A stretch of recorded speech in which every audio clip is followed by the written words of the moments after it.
Hi everyone, welcome back to Mechanical Diaries YouTube channel. In this video I will explain about one of the most important equipment from refinery. It's a process heater.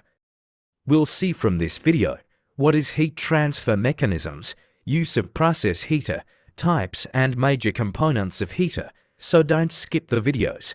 Don't forget to subscribe my channel and share with your friends.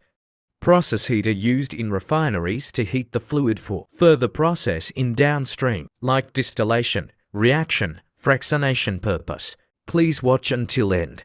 You will get more information about heater. Let's start our topics. First, we'll see what is heat transfer mechanisms. Heat can be transferred from one object to another object due to a temperature differences. Basically, heat will be moved on three main ways. One, it's convection. Next, conduction, then radiation. These are the three types of heat transfer ways. You can see the image how the heat is transferred. There is small example I would tell you. When you are boiling the water, first heat will be transferred through the metal to the water. That is radiation. Then water will get heat, and hot boiled steam will move to the top, that is convection. Finally, that metal will transfer the heat to your hand through the handle, it is conduction. I hope you understand. What is heat transfer mechanisms? If you have any question, please comment it below. Next, we'll see what is the use of process heater in refineries. Please watch closely, maybe it will help you. Process heater used in refineries to heating crude oil for distillation, then preheating feedstocks. Preheating feedstocks means initially heat the feed before enter to the process unit. Then thermal cracking. Thermal cracking means break the large quantity of hydrocarbons from crude oil. Simple answer is heavy oil to smaller oil by heat. Then hydroprocessing. In hydroprocessing, the heater plays a key role before the main chemical reactions happen. Next is regeneration and catalyst activations. Regeneration is the process to clean or restore catalyst. Catalyst activations means many catalysts need to be activated. This means making them ready to start working in a chemical reaction. Next is maintaining product temperatures. It means keeping the product at the right temperature during processing. Finally, it's a steam generation. Steam generation is the process of making steam by heating water. So, when the interviewer asks you, what is the use of process heater in refineries? Answer is, you can tell these 7 points. 1. Heating crude oil for distillation. 2. Preheating feedstocks. 3. Thermal cracking for hydroprocessing. 5. Regeneration and catalyst activations. 6. Maintaining product temperatures. 7. Steam generation. You can tell the answer. Next, we'll see types of process heaters. Process heater have only 2 types. 1. It's a direct fired process heater. Next, it's an indirect fired process heater. Direct fired device that burns fuel directly to heat up a process fluid. Indirect fired heater that burns fuel but does not let the flame or hot gases touch the process fluid directly.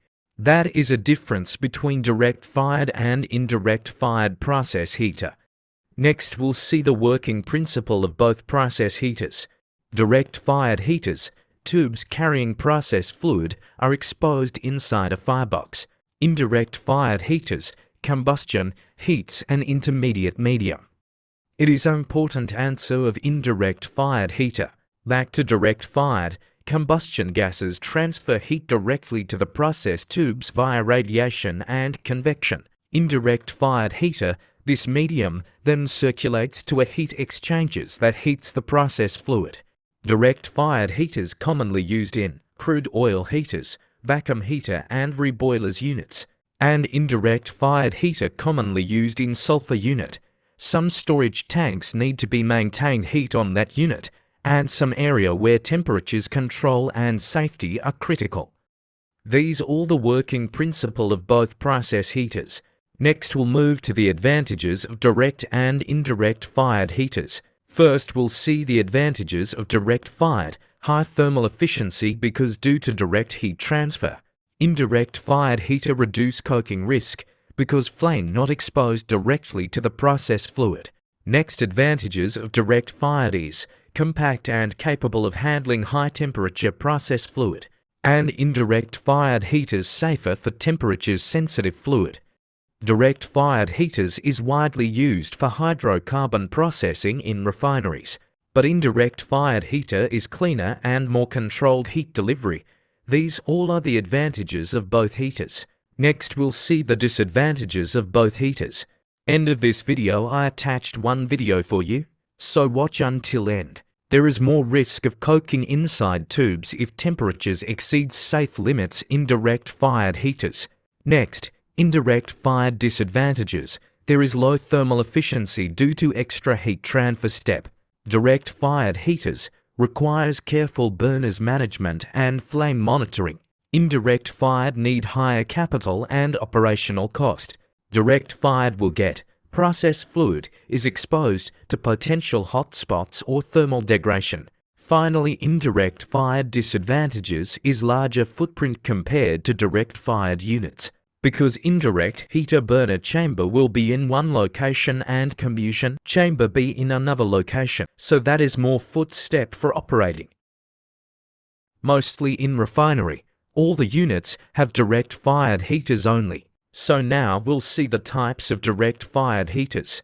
There is most commonly two types of heater available. One is cylindrical and cabin box. These are the two types. For the manufactured design, both heaters have two types. One it's a cylindrical fired heater and another cabin fired heaters. First we'll see the cylindrical type. One it's a vertical radiant coil, and another it's a horizontal radiant coil. Sometime horizontal will be called helical type cylindrical heaters. Next is cabin fired, horizontal coil heater and horizontal with bridge wall type heater. Just see the main parts of both heaters. First, burners, radiant coils, convection coils and stack. And the next we'll see cabin box heaters, burners, radiant coil, convection coils, stacks, and next it's a bridge wall. In future I will upload full details of bridge wall heaters. Please stay with us. Now we'll see the major components of direct-fired heaters. First it's a burner assembly, furnace box, radiant section, convection section, stack, breeching, casing and refractory lining. Here I shown some images of main parts for your knowledge. Many people don't know the breeching. I will explain what is breeching in direct-fired heaters.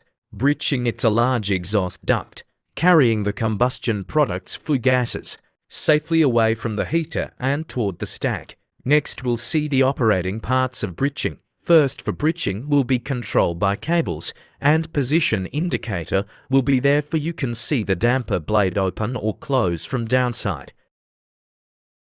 Breeching is located at the outlet of the fired heater, connecting the heater's flue gas section to the stack. Some of fired breeching is located in radiant section and convection section, but commonly it will be located between convection and stack. I hope from this video you get some more details about heater. Please stay with us and join with Mechanical Diaries for more videos.